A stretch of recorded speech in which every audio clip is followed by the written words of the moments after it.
Friday Night Racing. On Off the Ball. And they're off. Brought to you by Go Racing. Plan your day at the races at goracing.ie. All right, you're very welcome along to Friday Night Racing. We're live, and we're live as we are every week with Go Racing, goracing.ie. If you are going racing, that's the best place to get any information about cards and details of what you should expect when you get to the racetrack. Our special guest this week is Ger Lyons, who's with us in studio. Ger, how are you doing? Good, Ger. Pleased to be here. And Johnny Ward is here. How are you, Ger? Good night at the race last night? Yeah, it was great. Yeah. We had the crack. Yeah. It's a pity our horse didn't win, but... Ran well. Yeah, it ran really well, but hit the front too early. And, here I am talking like a seasoned owner. I know exactly what. Apparently he's got a very good cruising speed, but not much of a sprint, so needs to get trucked along by somebody and then present late. That didn't happen. He's been around the blocks as well, the horse, in fairness. He's been an amazing servant, but I hope that the people knew, like Owen Sheehan and that, who's maybe not into racing, that he got some sort of a feel for it, because it's good fun. Well, hang on, right? It was sunny. The crowd was big, everybody was having crack, and the scenery is spectacular, and you've got access to all areas when you're an owner. It's like about as good a sporting experience as you can have. Do you guys get used to this? You just take it for granted? Like that's Probably take it for granted, yeah. I'd be one of the ones that don't like the crowds. They get in the way of the job. But last night, I think the Stunning was there. Galway band. Letting on I know what I know about music, but I seen them. And they seem to have been a bit of a crowd there. Loads of people stayed around for it, yeah. Yeah. I know, listen, if you have a crowd at Leopardstown, it's because of the band. Unfortunately, for the flat, yeah. Do you remember Baldoyle, or do you remember the Phoenix Park? How old am I? Yeah. No, I would remember the park. I don't remember Baldoyle. How long has Baldoyle gone? That housing estate, I passed by it nearly. Early 80s. Okay, so the Phoenix Park, like I've often regretted that I never got to go there, because I live quite close to it, and it just looked a great summer racetrack. Fantastic, yeah. And you see, you'd have access, like unlike Leopardstown, the locals that would fill, and it had that summer feel to it. And it was a funny track because they were racing at you all the time. Yeah. You know. But Leopardstown, if Leopardstown had a sprint track, it'd be the best. One of the best in the world, like. Yeah. I mean, you can get into, we haven't enough time today to discuss it, but like you've got the Champions weekend there, like in.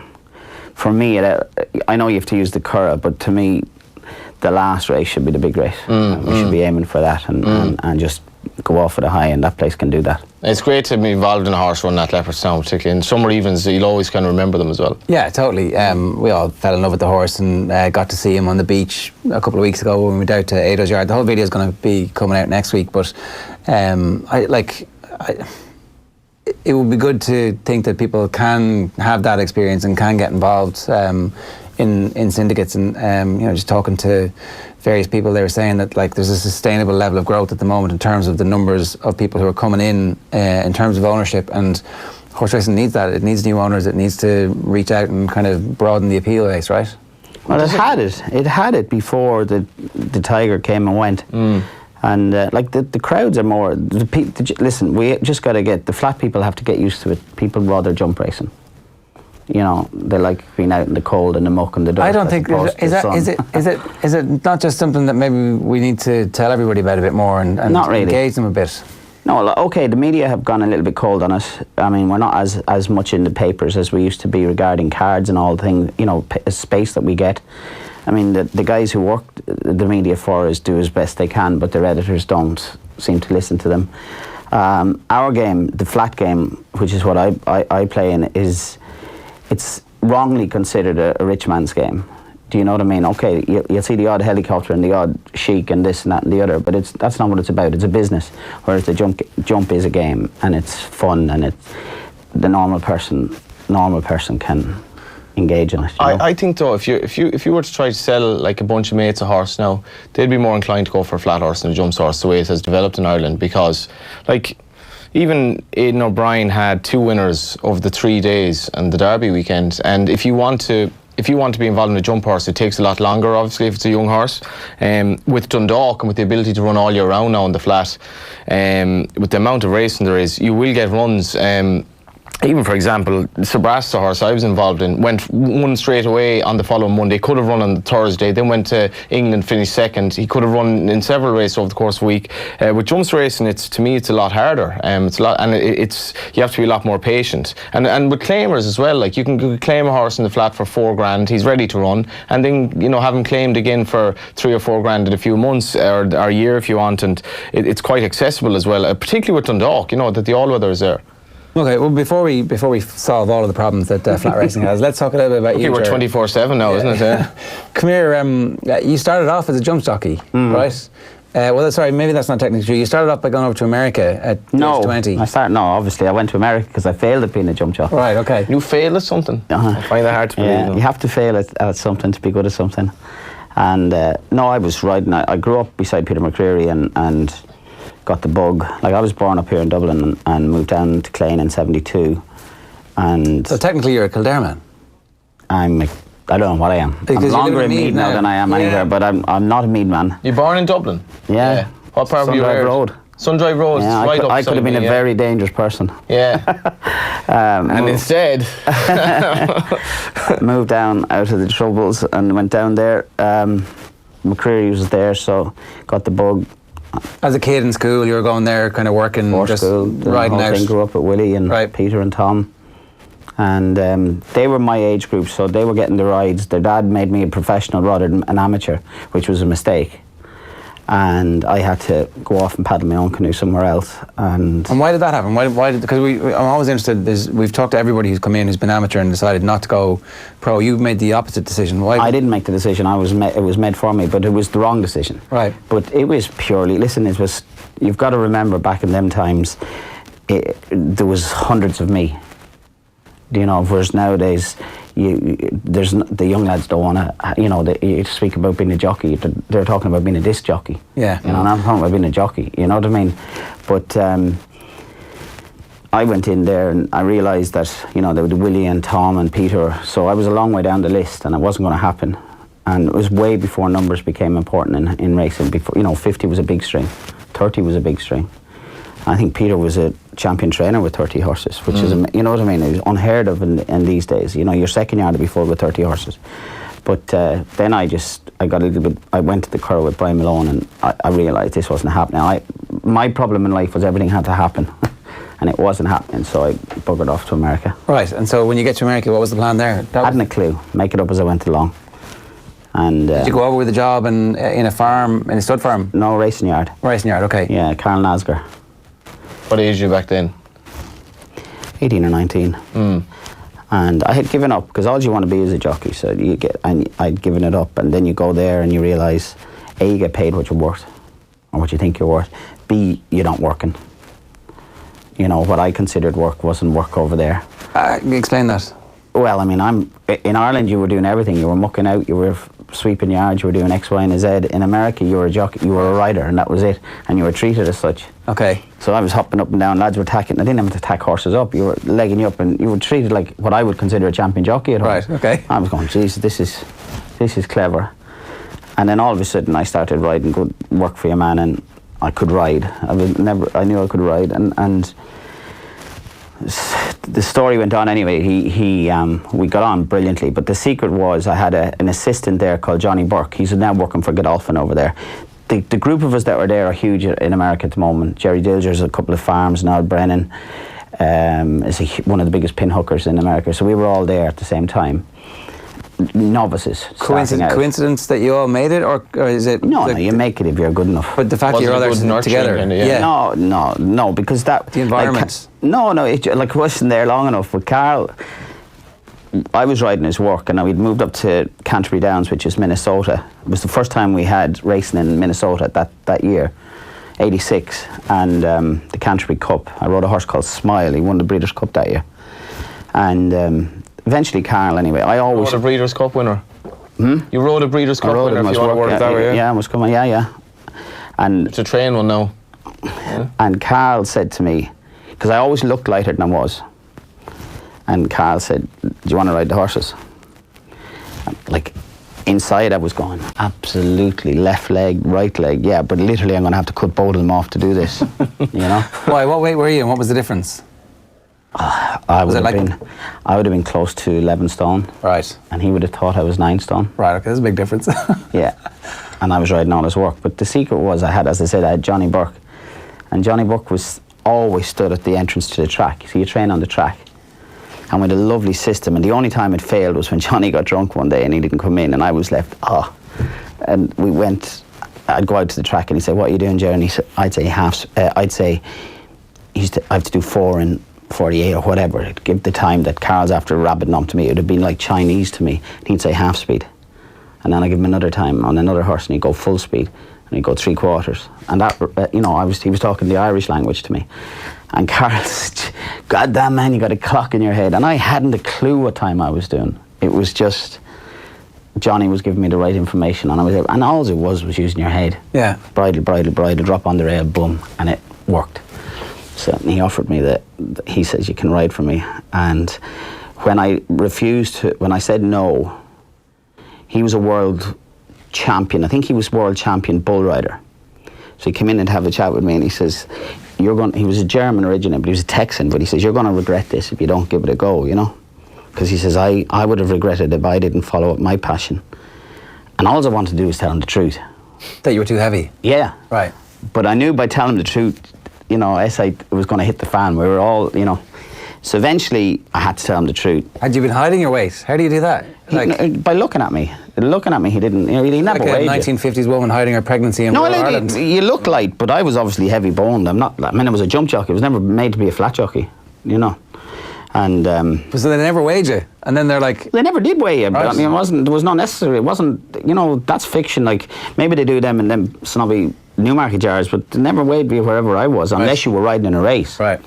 Or you had to make a weight. But so when he found out what the weight was, I was sacked on the spot. Straight away. Yeah. Right. Yeah. And kind of like. Oh no, he lost it. Absolutely lost it. When his plans were in smithereens. Well, I was riding his 2-year-olds every morning and I was doing this and he was working out, but I was doing, and I've learned it as a trainer, I'd rather have a good heavy lad holding one together than a light lad who's running away unbalanced, and he'd do more harm than anything, Yeah. So, anyway, when he calmed down, he came back to me, and without me knowing it, he had contacted Jimmy Fitzgerald through Johnny Burke's father, Michael, who was a jockey. He's dead now since, and anyway, between them, they arranged that I was to go back to Jimmy Fitzgerald. In England? Yeah. And he said to me, I said, no way am I doing that. I said, been there, done that, and I've no interest. Anyway, he said, look, go back, give it a go, however long you give it a go. When you come back here, I'll give you a barn to train. And I knew if I left, I was never coming back. Right. I knew in my head, I said, if I get on this plane, I'm never coming back here. And I haven't been back. And it was a good offer to go back to. However... point, anyway. Was it real? Oh, it was real, don't you? Okay, right. And so is that a regret that you didn't stay there and train? Not at all. No, it's all part of it. Not at all. But were you a kind of a pseudo assistant trainer at the time then? No. What did he see in you that he... Oh, but as I said to you ride? earlier, I wasn't, our work in Ireland, what they do in America isn't work. So, I'd go down and try and tack up my horse and you'd have a groom tacking it up for you and I'd say, so because you're helping them, you're a great lad. Yeah. So your work ethic shines out. Yeah. Yeah. And then eventually, rather than sit there drinking coffee, which you could easily do, I'd go down and watch the guy who was doing the bandaging. Right. If you want to learn, it's up to you. Yeah, totally. So, and then, we were finished at 9 o'clock. So you either head off with Mike Smith and Kenny Black and head off to the lakes and go skiing, which of course I did.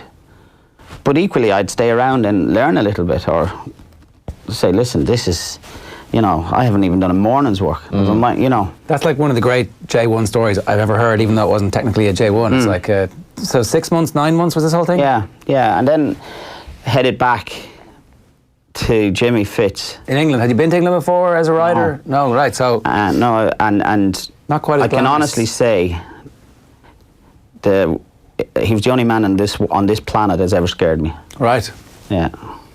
The very first morning I rode for him, we had an unmerciful fallout. I had just arrived back, and unknowns to me, Richie Fahey was his conditional at the time, and there was a couple of conditionals ahead of me, but unknowns to me, he had told everybody that this Canadian was coming into town, and he was going to show you all how to do it, right? So I was the Canadian. And of course I hadn't known none about it. And I'd known Mark Dwyer. Like Mark had learned to school with us in McCreary's from when he was apprenticed to Liam Brown. So we knew each other, and I got on well with Mark. And Mark's a very funny fish. So we turned up, my very first horse to sit on, so we're up on the Malton Gallops. And he said, and there were 3-year-olds. So we're having our very first schooling session of the summer before they start their, you know, back in then days we had a break, then we had the new season started. And I'll never forget the horse, Capricorn Blue, and I ended up riding him in a chase for another trainer later on in his career. But anyway... These had never jumped a hurdle before, no. Did they? Yeah. No, and I haven't jumped a hurdle in a year. I'm gone. Like, I've been in America. I've been treated like royalty up until yesterday. Now you're schooling. I've turned up with my American riding out gear in Malton, North Yorkshire, and I'm going. I mean, you could see me from the fucking. From Here comes the cowboy. And it was, and I, as I said to you, I hadn't heard what was going on behind the scenes, you know.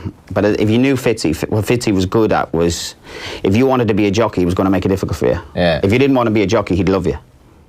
Do you know? Yeah. So any of the jockeys were going to have a hard time. And Fahy, Richie was brilliant. Like, he could take it, but he was a real shit stirrer. So anyway, we headed off to pop the hurdle. And whose owner was there? Oh, my owner, and he was an arsehole. And we were sitting, we going, and Tim the son was leading us, and there was Mark, and it was bum bum bum bum. And I haven't seen a hurdle in how long, and I'm going, oh Jesus Christ! And neither has the horse. So we're going in like that, and just as we get to the hurdle, the horse does a little bit of this, and I go, and he pops it, and we go up over the 4, and it was brilliant. And Mark says, how do you go, Ger? And I says, lovely, brilliant. I was more relieved for me, you know, because it was just after leaving the ground. That was lovely. So as we turned around, circle, it was a huge string at the time, we looked down, and Fitzy was doing, all I could describe it was an Irish jig. Right? You could see him. You couldn't hear him, that's how far we were. But you could see him, and he was like that. Now, if you know Fitzy, he had this his face was redder than my jumper. He suffered from gout, and he loved his drinking. As we got closer, we were all going, I says, what's going on, Mark? He said, no, did you do anything wrong? I said, no. I said, mine was grand. Did you do anything wrong? No. Did you do anything wrong? No. And just as we got closer, so I'm going to swear, is that all right? go for it. It's too late now. Yeah, it's too late. He goes, all I could hear was, you Canadian bastard. Go back to Canada, wherever it is you fucking came from, and sell those fucking newspapers. Then the light came on. I says, it's fucking me, Mark. And he says, what did you do? I said, I'm not fucking clue, man. I don't know what I've done.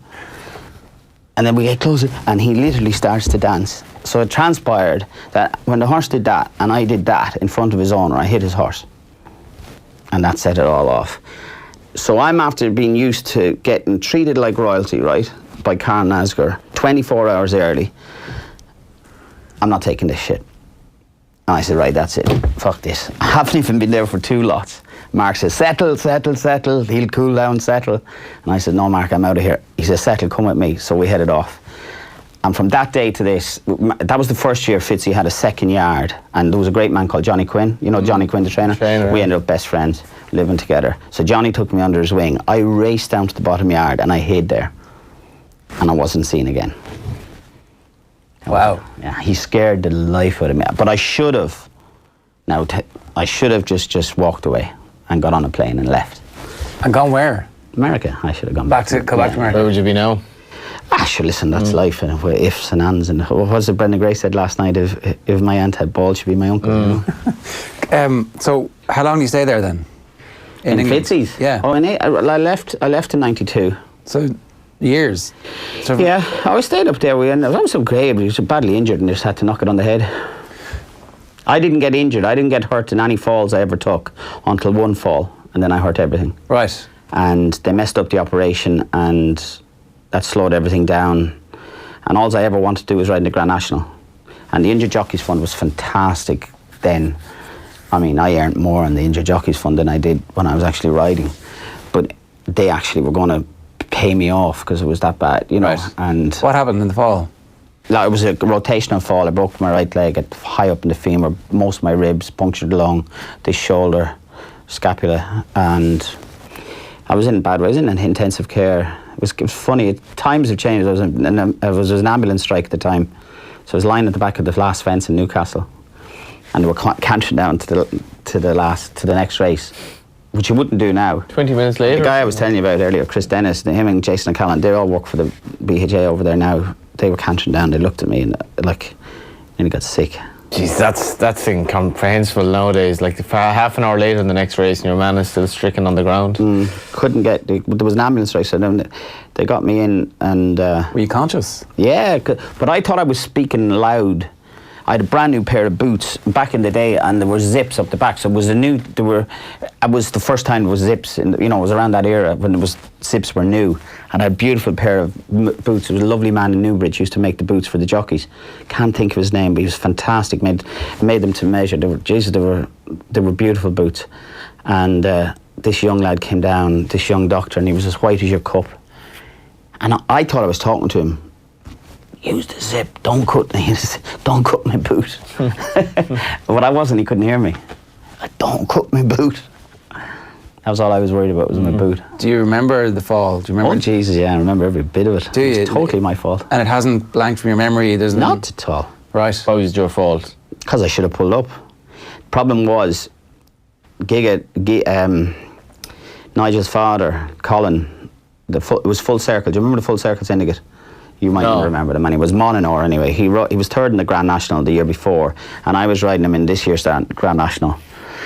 And funny as it turned out, I think he broke up 3 jockeys. He broke up Tom Morgan, myself, and I'll stand corrected on Tom Taft, but he definitely broke up Tom and myself. I can't remember the third, but he broke up 3 jockeys. And I just assumed he was a good jumper because it was national. You used to say Grand National, oh Jesus, he'll be grand. And as I was going out, Giga, we used to call him, make sure you get this lad round. Don't put, it was a big thing for the Full Circle syndicate. And that's why I'll never ever speak, and my staff are never allowed to speak to a jockey, because the last thing you say to him is what they'll hear. Right. Do you know what I mean? That's why. What did you say? I laughed at you saying he didn't. What did you say to Ozzy Valentine? You should leave jockeys alone. The last thing you say is what they'll hear. So. So you never rode in the Grand National in as a consequence? I did, yeah. Oh, you did? I got injured, and instead of retiring, well, the injury was grand if they put the right pin in, but the pin they put in was too long. So when I went into rehab in Lillyshaw with all the footballers, it was Jamie Osborne, myself, and G. Armitage. We were the 3 jockeys. I became very good friends with Ian Durant. Oh, yeah. Yeah, the soccer players were lovely. Paul McGrath was there. Aston Villa used to train there, but Paul never trained. But the footballers were there. The Man City defender, Keith Curl, he was the richest defender at the time. So they were lovely, lovely lads. You met Paul hated Osborne. Right. They hated Osborne. Every evening at the end of training, we'd play sit-down volleyball, right? Training as in...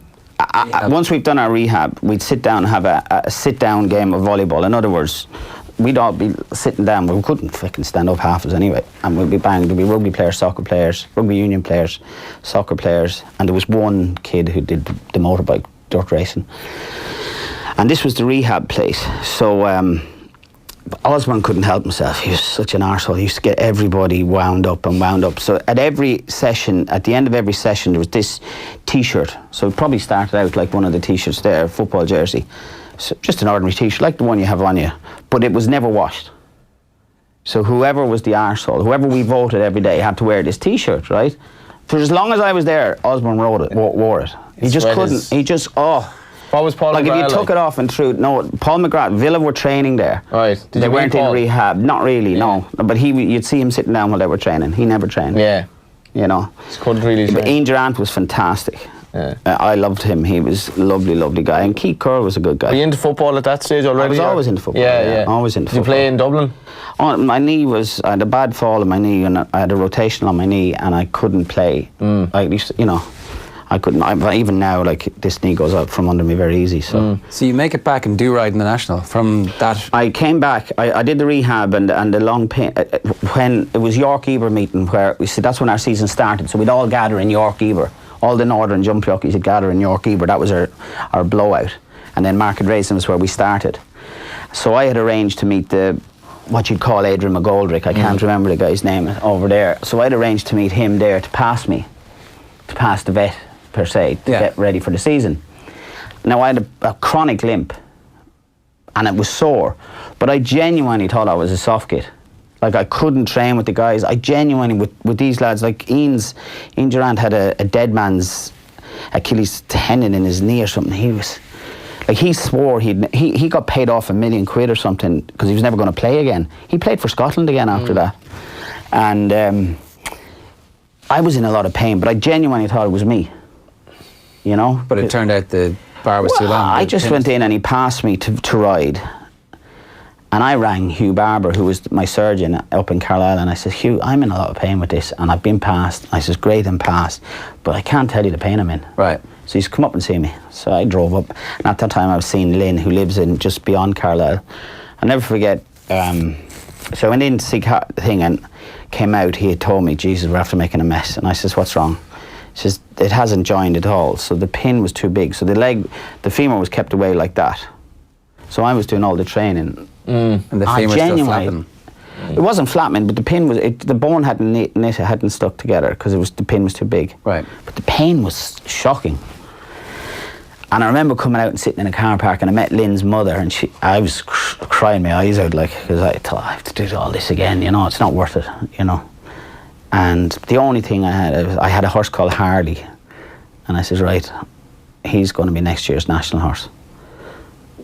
I'll do that.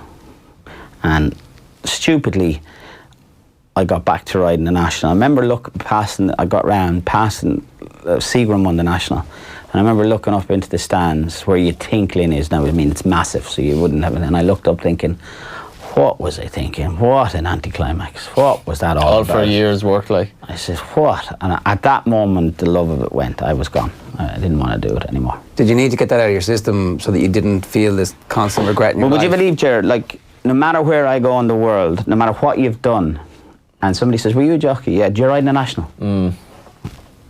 You know, you could have won every other race in the world. And how do you feel about that question now? Do you go? I'm glad I did it, but I'm glad I did it. But yeah. I mean, you know, you're sitting on a plane, you're probably the only person on the plane who's done it. Yeah.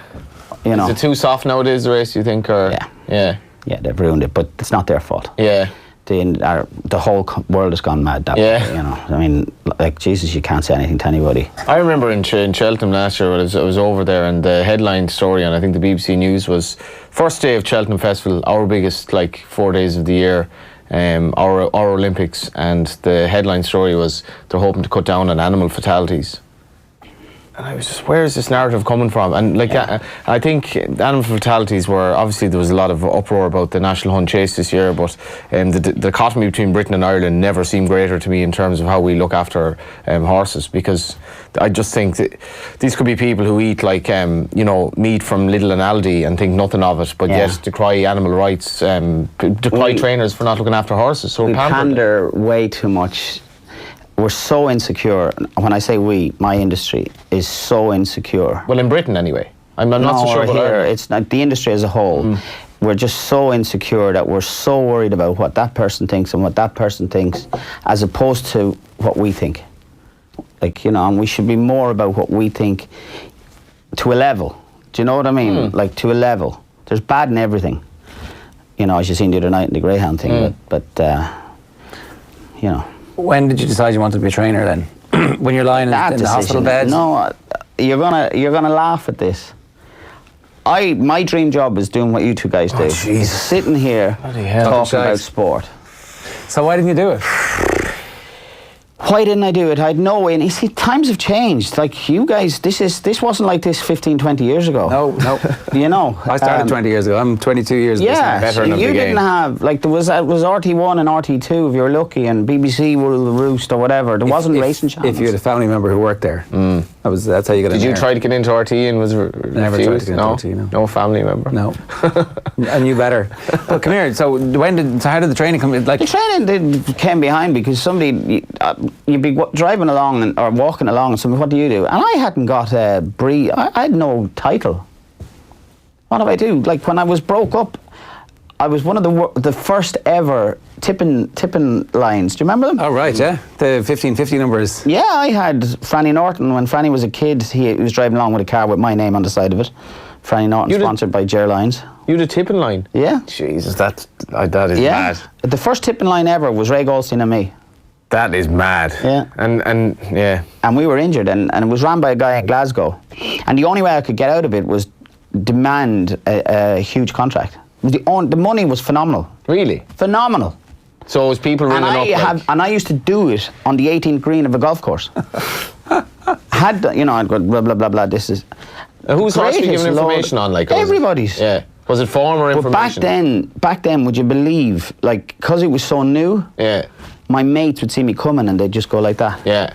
Yeah. Whereas now it's access all areas. Yeah. You guys have. You have your blogs and everything. Well, I do the blogs for a different reason, but yeah. But that That's was the reason for your blogs. Then. So I don't have to talk to the press. Yeah. And yet he's here anyway. We've done well to get him today. Yeah, well, I don't. Yeah. How did you become a trainer anyway? I failed at whatever else I wanted to do. Simple as. I failed at. The only thing I ever wanted to be was a jockey. And when that was taken away from me, I promise you now, and I can say it now, I'm 54 this summer. For the first 10 years of my training career, you weren't, like nowadays you have depression and you have a name for everything that everybody suffers from. But A, I don't know how we're still married. B, I don't know how I'm still alive. It was the worst. It was the worst time of my life. A whole decade, 10 years. Minimum 10 years, yeah. Until I started training winners regularly, and became right. You have a spot now. Now kick on. So this was the thing that struck me most last night about being at the racecourse. We're in the parade ring, and there's connections of all the horses, and I think there might have been 9 or 10 horses in our race. 9, yeah. I was in it. I finished last. In case you're feeling bad. Only one wins, right? Tennessee, sorry. Only one wins. Everybody else goes home disappointed. And that's repeated 8 races in every race course in the world, at every meeting and at every festival. So the ability that your sport and anybody who participates in your sport has to deal with perpetual defeat all the time. As what McCoy said it, and he's right. I mean, so obvious. It's a losing game. You've got to learn to lose. Like, I had 4 runners last night. I was second in the first race, beating a head, or a short head. I was third in the second race, beating a length. I was second in the third race. Sorry, I was second, third, second, beating a head and a short head. And Tennessee was last. You know what I mean? That's not a bad night, though, in a way. No, but I'm able for that. Like, the difference between me and you is, like, your horse ran, say your horse ran in the first race, and I'm training it for you. You're now beating yourself up, or you're down thing. I'm already on to the next race. Yeah. And the next race. And tomorrow I have runners, and the next day I have runners. Whereas you have to wait until the next time the horse runs. That's why it's a numbers game. Did it take you the decade to get used to losing? Is that what it was? No. The decade to get used to being a nobody. Like, I genuinely thought I was going to be champion jockey. So if I'm going to train, I want to be champion trainer. There was never ever going to be a bit part player in me. And once then once I knew I could handle being up at the top echelons of what I'm doing over here, then I was happy. So that was your apprenticeship and becoming a master craftsman. It took you a decade to do it. Oh, the master craftsman, no. Master craftsman's John Ox, Dermot Weld, Aidan O'Brien. I'm doing well at what we do, but I haven't won Group 1s over here. And until I've won Group 1s, I don't consider myself on their team. That's not really, though. That's like, you can't, if you're managing Colchester, you can't win the Premier League, so it depends on what you have. Yeah. And your strike rate would be? My strike rate's good, according to what the lads say, but yeah. But when you die, you'll be remembered for the Group 1s that you won. They won't mention that. Oh, he won the XYZ handicap in Leopardstown. That's very difficult to deal with in life, because your identity is entirely bound up in the success of the races that you win, and you can't control everything that happens in a race. No, not in a race. I can't control everything that happens in my life to a degree. I mean, I can either go drinking, right, and half do my job, or I can do it the way I do it, which is to the best of our ability, which I believe, and I've said it 100 times, my team is as good as Aidan O'Brien's team, without question, probably even better. I just don't have their stock. So there's no excuse for my team if they don't perform like Aidan's team. But I'll forgive them everything bar, the breeding of the horses. But I won't forgive them if they're anyways less professional than the best that there is. It's that Paul O'Connell line about let's be world class at the stuff that doesn't require talent. Yeah, just because you train in Colchester Doesn't mean, like, I mean, what's the guy who trained Donegal called? Jimmy McGuinness. Yeah, he went in there. They were nothing. O'Neill started at Wickham, and obviously he worked his way up. You know, he went in there and he turned Donegal into an All-Ireland winning team. So how do you, because of his attitude. How do you do it? Because you've started to get really good horses, right? Over the last couple of years. That only comes with, I mean, when an owner has a horse and who will we give it to, and they go straight away onto their computer and they look at the strike rates or they look at the winners. And as I've always said, winners breed winners. You know, you're not going to get horses unless you train in winners. Having like Khaled Abdullah was down to... That's just all of my Christmases in one go. Like, I mean, you can't... That's... But that was earned. I haven't got proof for this. That was earned. Do you know what I mean? It's like, because your strike rate has been good. You'd be very well regarded as a trainer, and you do deserve to get a better horse at this stage. Do you know what I mean? Yeah, that's nice. It's lovely to hear. But when I started out, we were building our yard, and I never liked, you know, the Irish thing. Now, I'm more Irish than anybody, but I hated the attitude, it'll be grand. If a builder or a tradesman came in to me and said, it'll be grand, he was out. It won't be grand. This yard, I want this yard built for Khaled Abdullah, because one day he's going to be in here. Now, I was mad. That's what they thought. You would have said it.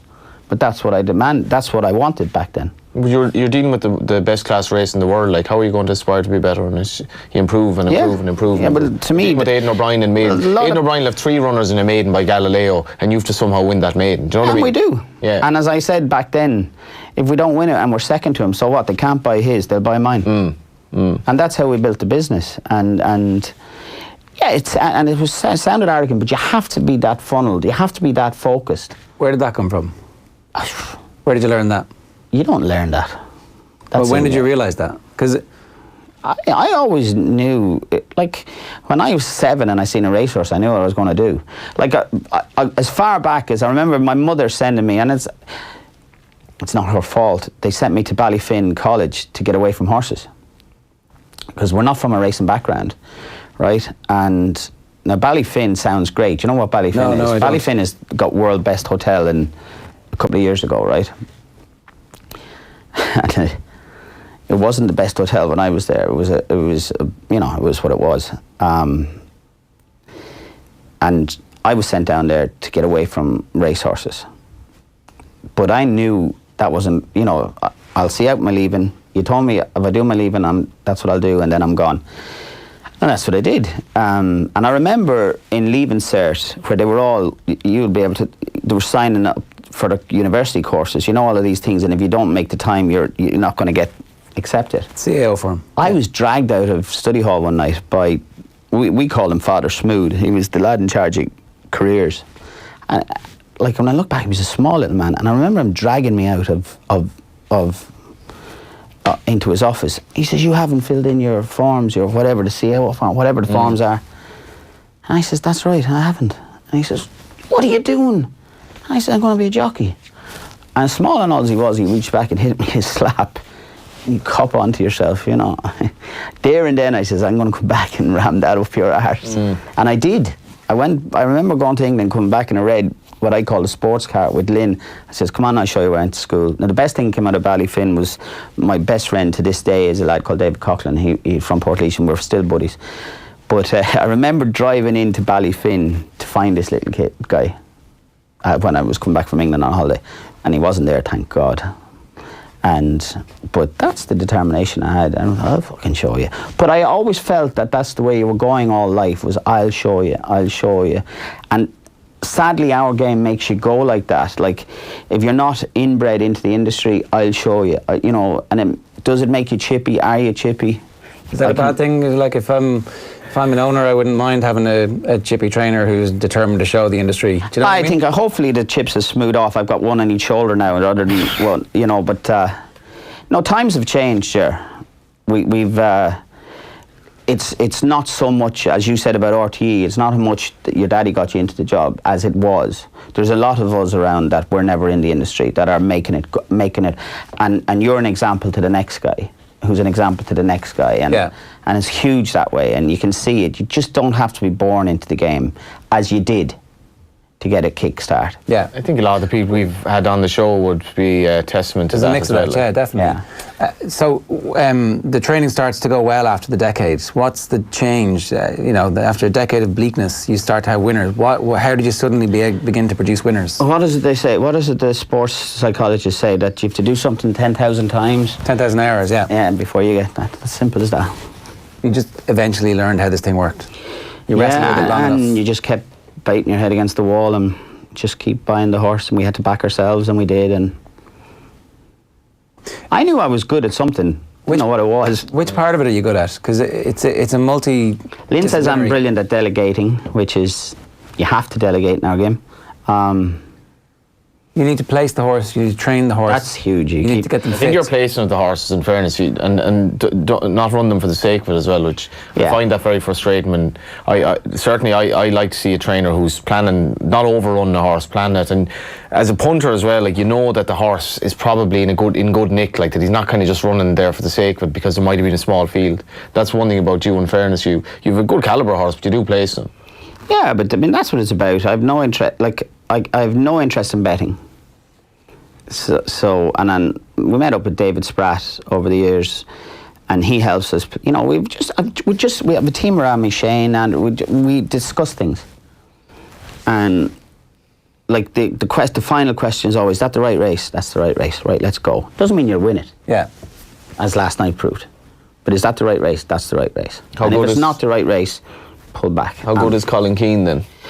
Colin's fantastic. I mean, sure, listen, that's what life's about. You meet people who are going to help you along the way when timing's right. And Colin and I have met each other at the right time, and we're helping each other. And Mutual love. no, it's mutual love. We're good worker. We work well together. As somebody said, it was a golfer and a caddy. I don't know how that works. I mean, I'm the boss. He's the jockey. I do my work. The boss in the race. Absolutely. And I mean, this thing that's going on in the BHA, is it BHA or BHB? BHA. Yeah, it's both, like. Yeah. Well, whoever they are, they're asking the questions before racing. Listen, they have a different agenda, but if you're good at your job, you don't give instructions. Like, if you're employing Ruby, Colin, whoever, why would you give them instructions? That's their job, so. I know, obviously, El Tellin that. I remember her. But is this the best horse you've ever had, Siskin? I don't know yet. No, I would say Endless Drama was a smart horse. At the minute, he's 3 from 3. We're very excited. He seems to have everybody else excited. You're reverting to Aiden mode now, just talking the horse, kind of too kind of quiet about the horse, too nuanced. You're not Ger Lyons anymore. Oh, I am Ger Lyons about him. I have not got. This horse has kept us all calm. He's turned up. He's done what we've asked him. If he gets beat, like I know the vibes out of Ballydoyle is we won't beat the second horse the next day. He would needed the run now. Name a horse of Aiden's hasn't needed the run.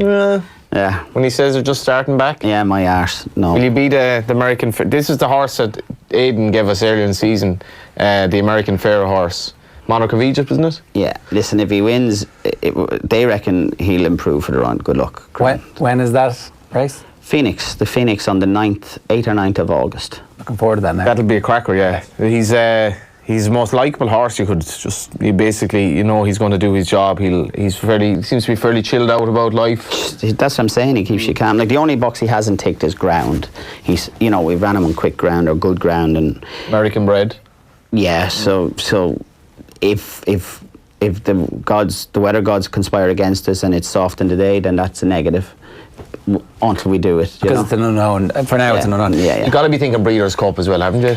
And even in the back of your mind. No, we have our discussions have got us to the Phoenix, and the Phoenix will point us whichever route we're going thereafter, whether it be the National Stakes, or the 6 furlong in Newmarket, or is he a Guineas horse, or is he a Breeders' Cup horse?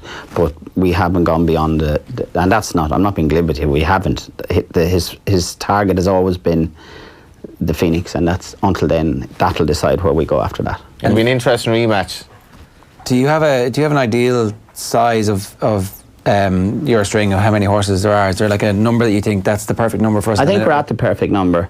It's about 100, 150, like in that we're 90 odd in my yard, in my main yard, and we've got a second and a third yard, which is the farm for rehabilitation and isolation. And then Jerry Kane, Colin's dad, has always got 30 plus of hours down there, bringing them along nicely. So I think that's a good number for me. Like, I feed them every morning, and I just couldn't imagine feeding 200 plus horses. Like, I grew up with Richie Fahey, and when Richie had 2 horses, he always said he was going to train 300 horses.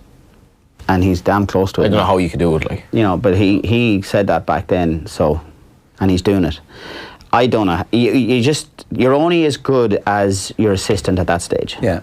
And if your wheels around you aren't oiled properly, there's going to be mistakes made. Just one other thing, when your record of getting horse from other yards is obviously quite good, but what do you do in terms of the blank canvas? Yeah, it's a blank canvas. David will buy them. He's in charge. He's over there now. I won't even hear them. They'll go to the farm, and then we'll have a discussion at some point once they've had a break and say XY is over there, and I'll bring them in. And I never look them up. They're blank canvas, like. Yeah, never look them up, and he doesn't discuss them with me because he likes to hear what I'm thinking. So what do you do to assess them? You run them, you watch them? Yeah, just what I do every day of the week. It's repetition, repetition, repetition, and eventually you'll just go, oh, right, that's him there. For a horse that you don't know and you haven't looked up, but you probably know a little bit about, do you get them into a gallop? Do you see? So yeah, I'd start from scratch because they're coming in from a break. Like, the idea of what we're doing is we're bringing them from a hard campaign of wherever they were. So my job is to freshen them up. So that starts in the farm. And if they come in and they're a mile horse, you know that much about them, right? And are you? He's saying he doesn't, though. This is interesting. We don't look it up. You don't even know that. An idea, reminds but you me of don't Willie look it up. Mullins when Willie got a 10-year-old horse who was well exposed, and he was a winter horse. It was coming in the summer. He brought him out galloping, and I was like, what? Why do you? And he goes, oh no, I just wanted to see I wanted to look at him, see what he was like. I wanted to make a judgment on him by his gallop. And I was like, this horse is thoroughly exposed, like he's run over. And I found that interesting. Was like, the form book could tell you a million things, but it won't tell me what I want to see. Like, is the galloping the key? You need to see them gallop to see in kind of not just the gallop. Like, you gallop on Wednesdays and Saturdays, but it's how they behave through their training regime. Like, you've 12 weeks from fat grass to racetrack per se, right? Give or take. So, I mean, I love the October, November through to the start of the flat season. That's a real good build-up. And I give them, they lead 2-year-olds, they sweeten them up, and then all of a sudden in March, around Cheltenham time, I'll start thinking where they're going. And that just could be your Lincoln horse, or that could be this, or that could be that. Siskin. That could be Siskin. Yeah. Never ever. The 2-year-olds don't come into your head like until nearly like this year we've trained them completely different to other years. Why? Just the type you have? The type we have, yeah. Just give them a chance and paddock them. Because Siskin is a horse, he's built quite well as well, isn't he? Yeah. He's a nice horse. He's a very straightforward horse. I've never heard Ger as politically correct about a horse. He's just trying to keep him under wraps, whatever. No, I think that's a good sign. You've all seen Siskin. He's ran 3 times, he's won 3 times. What more do you want me to say? He's the best horse he's ever had. I don't think even say that. No, he's not yet. It's like trying to name your favourite child. Well, I was second in a Guineas with one, so would you not put him ahead of him? We'll see. Exactly. That's what I'm trying to say. We'll see. That's a fair point. Right, a reminder, Friday Night Racing is brought to you by GoRacing.ie. The Tote Irish Injured Jockeys Charity Fund remains at €5,479.44 after Bold Statement failed to land a blow last weekend at Naas. This weekend's Irish action will come from Limerick and Navan tomorrow, while on Sunday the Group 3 Brownstown Stakes is the highlight at Fairyhouse. In the UK tomorrow, the July Cup is the showcase, and the final day of the Newmarket July Festival. On Sunday, Aidan O'Brien will look for more Group 1 glory, where his Japan will likely start a warm order favourite in the Grand Prix de Paris à Longchamp. What have you got for us this week, Johnny? Yeah, the interesting thing about Fairyhouse are doing a thing where they're celebrating a couple of 1,000 years of horses in the region, and it kind of sounds daft, but if you read their press release, today is the 12th of July, which is obviously quite important. Quite a contentious day, but reputedly the horse that King William rode on was key to him surviving the battle, and he could trace his roots back to Arab-bred horses and all this stuff anyway. But Fairyhouse is celebrating that. But the interesting thing about the Brownstown Stakes, and you may know this, there's an anomalous stat to do with this race in terms of one trainer. Go on. Aidan O'Brien has never won this race, which is quite unusual. Group race that's well established. Takes a very good trainer to win a Brownstown. It does. Queen Katrine. I've won it a few times. Bergbawn. Bergbawn. I don't even remember Bergbawn. There you go. Dermot Weld, William McCreary, Jim Bulger, the aforementioned, Roger Varian, and Gerald Mosse is over to ride for Ed Walker in the race. But it's a cracking renewal. I must give a mention to Jack Davison, who we obviously had on the show. He's Black Magic Woman running in it and would have a good chance as well. Perfection might be the horse to beat, but it's a fascinating race, and Fairyhouse are doing plenty to promote it. Okay, what is your actual tip this week? My actual tip this week is Gavin Cromwell's only runner in Sligo. Beautiful track if you haven't visited it. Do you run many down there? None. Never? I have done, not anymore. Tight track. Gavin's horse, if I can find it here, is called Lucky Road. It was ridden by Conor McNamara, Eric McNamara's son, good £7 claimer. Gavin Cromwell, his last 33 runners, 11 have won. And he's obviously had place horses. I don't know. I think he's just gone to another level as a trainer. His ability to place them, and they're often well backed. This horse, I would imagine, might be well fancied. I'm guessing on Sunday, but might nap anyway. Okay. Just that gets me thinking, in terms of the start of the year, is there a specific number of wins you have, or is it like placing a good horse that's going to have a great campaign? What do I aim for? Yeah, what are your success? As many winners as possible. That's it. We've a wall in my office that is just a blank canvas at the start of the year, and that's to be filled. And then you aim, hopefully, quality. Hopefully aim, the more quality the better. Buy as many tickets as you can to win as many lottery opportunities. Well, we'll run our horses, and your aim is to stay in the top echelons, stay where you were, always try and beat last year's total, but ultimately every year has been trying to win a Group 1. I got the stats up here, but lately 1994, so in your 26th year training now, and just in terms of the percentages, and I think this is where you're at really, from 2014, so the last 6 years, including this one, 2016, 17, 19, 14 and 18% so far this year. And when you talk about taking on, like, it's not like Ger has a million smart 2-year-olds win a maiden first time out. That really is an incredible strike rate, but it's also a testament to the fact that he's running horses selectively, and I think a lot of trainers fail in that regard. All right. Is there any of these races you think we need to preview? I suppose we could talk about your runners. Your 3 at the weekend. We've a light enough weekend. We've won in a 3-horse race at Navan. The ground must be quick, so the lads aren't turning up. Captain has a first start over 10. That'll be interesting. Three interesting horses in the first race at Navan. I start a nice 2-year-old by Kodiak filly in that, and then the filly we run on Sunday. I ran her the other day in Bellistown, which I should never have done. She was my best 2-year-old last year, and her wind went on her. I mean, one day it was just like an exhaust backfiring, and we lost her, and literally were back trying to grasp at her. But she was yeah. If I can win her maiden, like if for example she won her maiden on Sunday, I don't think we'd race her again. We just let them have her. She's owned by an American guy, a good guy, and but she's a gorgeous filly. I trained her damn. But that's racing. We were about just to start her in the Group 3 at Naas last year, en route to either the Albany or the Queen Mary, and boom, just went. In terms of genetics and the pedigree of that, and her broodmare kind of potential down the line, how much of a negative is that? Yeah. I mean, I've said it before. I don't think sires should be allowed to go if they've had a wind up. It is hereditary. It's in Germany, is it? Is one of the? It is, yeah. But listen, these rules. But it is hereditary, and it is a negative. The July Cup, obviously, you'd like to see 10 sovereigns. I don't know what you, Ger. A 3-year-old in a race like that, I think, is an awful hard task. I think Advertise wins it. Advertise did the job very well the last day. Frankie's, I think, was that the day Frankie had 5 winners, but that'll be a fascinating race. I think a 3-year-old taking on hardened sprinters is very, very tough, and he still has to prove he's a top-class sprinter in any event. Who? 10 Sovereigns. Yeah, he's been disappointing this summer, you'd have to say. I just can't see past the top horse, and Frankie's riding out of his skin at the minute. In his early 50s. Ger, good stuff. Late 40s. Late Thanks so 40s, much for coming in and My pleasure. sharing with us so honestly. I'm really looking forward to the rest of your season now. Best of luck with it. Thanks, Ger. And Johnny, hopefully you tipped a winner for us this week. Yeah, hopefully, yeah. But it's obviously on the Gaelic Games front. It's a massive weekend. There's an awful lot going on between both codes. We have 4 meetings in Ireland as well. Different parts of the country, and get yourself racing if you're up to nothing. Indeed, and if you are, check out goracing.ie. They bring you Friday night racing every week here on Off the Ball. We'll be back next week at the same time, same bat channel. Stay tuned. Friday Night Racing. On Off the Ball. Brought to you by Go Racing.